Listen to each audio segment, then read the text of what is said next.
好大壓力，令佢失眠，好夜瞓。大家諗下，呢一個人一定係好攰，好攰，係咪先？好攰，好攰嘅時候呢，其實佢又更加當同老婆做愛嘅時候呢，更加做唔到啦。呢個呢都歸咎於呢個可能生活習慣嘅問題嚟嘅。所以當佢接觸我哋服務之後，我哋梗係要一點一滴咁幫佢消除佢對勃起障礙嘅焦慮、擔心，同時咧配合練習，提高翻佢嘅陰莖敏感度，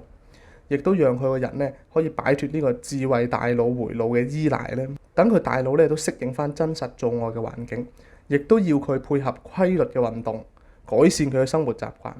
等佢個人咧覺得冇以前咁頹廢啊，冇以前咁攰咧。當佢一次做愛成功啦，好似揾翻以前嘅感覺之後咧，咁佢之後咧就冇問題啦，冇勃起障礙出現啦。當男士有一次成功完美嘅性愛嘅時候咧，之後個信心翻晒嚟，能夠解決咗呢個勃起障礙，可以好好享受性。